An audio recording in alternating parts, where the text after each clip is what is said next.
Bueno. Lo que ayer vimos en los Estados Unidos debe de llevar a los mexicanos a una reflexión. Hay un dicho que dice: cuando veas las barbas de tu vecino arder, pon las tuyas a remojar. En los Estados Unidos, ayer vimos imágenes que más se asemejaban a una película de acción. Momentos claves que seguramente no serán olvidados por las generaciones que lo vivimos y que lo vimos. Como aquel momento en el que cayeron las Torres Gemelas en Nueva York, un momento que se quedará tatuado en la mente y en los corazones, no solamente de los estadounidenses, sino del mundo.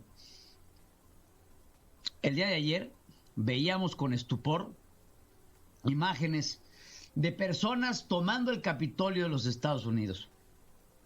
Lockdown en Washington, D.C., decían los titulares. El vicepresidente de los Estados Unidos, Mike Pence, teniendo que ser evacuado ante la entrada estrepitosa de cientos de personas que bajo el mando del presidente de los Estados Unidos van y toman la sede del Capitolio, la sede del Poder Legislativo, para querer hacer sentir un disentimiento en torno al resultado de las elecciones que deja a Donald Trump como el perdedor de la contienda. Estas imágenes no se borrarán de la mente de los que las vimos y las vivimos, pero nos deben de dejar un aprendizaje, nos deben de dejar algo, por lo menos a los que fuimos testigos de ellas. ¿Hacia dónde nos llevan estos liderazgos unipersonales, estos liderazgos que llegan como espuma, que suben como llamarada de petate y que llegan a las presidencias creando gobiernos populistas y ultranacionalistas? Porque esos son los dos puntos más importantes que recordará a la presidencia de Donald Trump. Una presidencia ultranacionalista. America for America. Make America great again. Hagamos América grande otra vez, cerrando tratados comerciales, cerrando fronteras, dedicándose a autoproducir el consumo, dedicándose a autolimitar a las empresas nacionales para invertir en el extranjero, hablar, atacar, denostar a todo lo que represente un proceso de inmigración. Estados Unidos también en este último cuatroenio pasará a la historia como los 4 años en donde la guerra en contra del racismo y la guerra a favor de los capitales dio una lucha sin cuartel. Temas como la matanza de George Floyd también quedarán en los corazones. Regresar a ese segregacionismo que no habíamos visto desde los 60s, 70s, pero que aún no ha perecido en una sociedad que desde finales de 1700 había abolido la esclavitud. Momentos como los vistos el día de ayer no los veíamos desde la época de la Guerra Civil Norteamericana, en donde la transición de los poderes del Ejecutivo al Ejecutivo entrante siempre han sido de forma pacífica y tersa. Después de todo lo vivido, de la suspensión de la cuenta del presidente de los Estados Unidos por decir mentiras y por alterar el orden público, se vio la forma de llegar al bien mayor. Donald Trump, a través de la cuenta de un subalterno, decide enviar un mensaje y prometer una transición pacífica de poderes. ¿Transición pacífica, señor presidente? El término llega tarde y llega mal. Ya no es pacífica cuando 4 personas pierden la vida por seguir las indicaciones de las revueltas que usted mandó y de las cuales usted amenazó mucho tiempo atrás. Nos esperamos el día 6 en Washington. Era la amenaza constante del presidente a través de sus redes sociales. Veremos cosas que no habíamos visto. Efectivamente, nadie se esperaba ver a un grupo de manifestantes llegarle a quitar el puesto al vicepresidente de los Estados Unidos para gritar a todo pulmón que las elecciones pasadas habían sido un fraude. La democracia más perfecta del mundo, sin lugar a dudas, ayer recibe un golpe fuerte a su estructura político, económica y social. La democracia más poderosa del planeta, el día de ayer, recibe un golpe que podría bien marcar el inicio del fin del imperio. Porque todos los imperios caen eventualmente. Lo vimos con el griego, lo vimos con el otomano, lo vimos con el persa, lo vimos con el romano, lo vimos con el azteca. Todo tiende a caer como el buen sentido que nos da la gravedad. De ahí nos vamos a México, en donde ante la reflexión que se tiene que tener de un jefe de Estado y de gobierno que también está viendo efectos similares en el país azteca, Andrés Manuel López Obrador llega a la presidencia de México dividiendo, denostando, acusando y apuntando, en lugar de proponer, construir y extender la mano hacia la oposición para que se agregue a un sistema de gobierno y que abone en pro y en beneficio del país. Andrés Manuel López Obrador todos los días sale a mentir, a denostar, a engañar y a agitar a su base electoral para que esta base, como espuma, lo mantenga en lo alto. Sin embargo, cuando se empieza a bajar el calor de la situación, la espuma empieza a bajar. Y cuando empieza a bajar esta espuma, es momento de volver a encender la hoguera. Lo hace todos los días, apostando a los que él llama a sus opositores, denostando a los que él llama a sus enemigos. Cuando estos enemigos y opositores lo que buscan es traer a México a una verdadera transformación y no a una transformación de cuarta. Le preguntan a Andrés Manuel, ¿qué opina de lo que sucedió el día de ayer? Un fragmento de lo que dijo el presidente. Si tiene alguna postura sobre los hechos ayer, Carlos Tomasini, perdón, de Código Libre.mx. Si tiene alguna postura sobre los hechos de ayer en Estados Unidos, esto que se considera como un golpe de Estado, etcétera, ¿hay alguna postura de parte de usted, alguna postura oficial de parte del país? Pues es de dominio público lo que sucedió ayer en el Capitolio.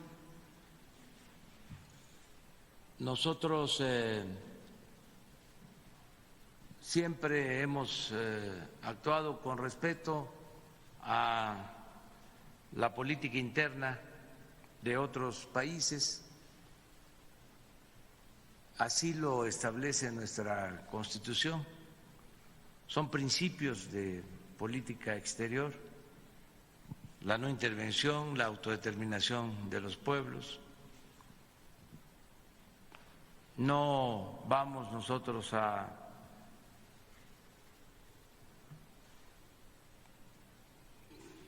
intervenir en estos asuntos que corresponden resolver, atender a los estadounidenses. Esa es nuestra política, eso es lo que puedo comentar. Siempre es muy lamentable el que se pierdan vidas humanas, en eso sí, podemos expresarnos. Siempre hemos buscado que todos los conflictos, y esto aplica para política exterior y para política interna, se resuelvan mediante el diálogo, por la vía pacífica. La Constitución establece en conflictos internacionales la solución pacífica de las controversias. Y esto, pues también debe ser norma en lo interno. Por lo demás, no tomamos postura. Deseamos que siempre haya paz, que prevalezca la democracia, que es el poder del pueblo, y que haya libertades. Eso es todo. Perfecto. La otra pregunta.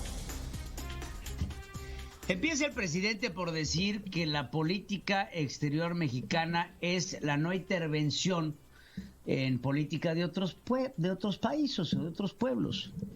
Y le pregunto al presidente, ¿es esto solo para el caso de los Estados Unidos? Porque mucho comenta usted de Bolivia, inclusive le ofreció asilo político a Evo Morales, el cual antes de pisar suelo mexicano, del cual, por cierto, señor presidente, usted le mandó un avión, porque Evo Morales llegó a México en un avión de la Fuerza Aérea Mexicana, en ese avión que usted no usa. Sí se lo mandó al que otrora fue presidente de Bolivia. ¿Se mete usted, después de ver la victoria del candidato de Evo Morales en el país, a festejar el éxito de la revolución bolivariana?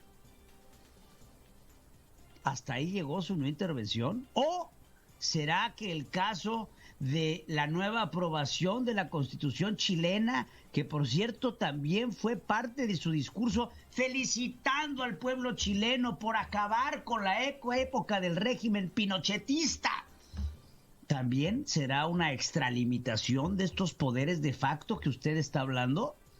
Y si no le gusta todavía la cosa, la celebración de las políticas legislativas en Argentina a favor del aborto, en donde usted también mantuvo una opinión al respecto.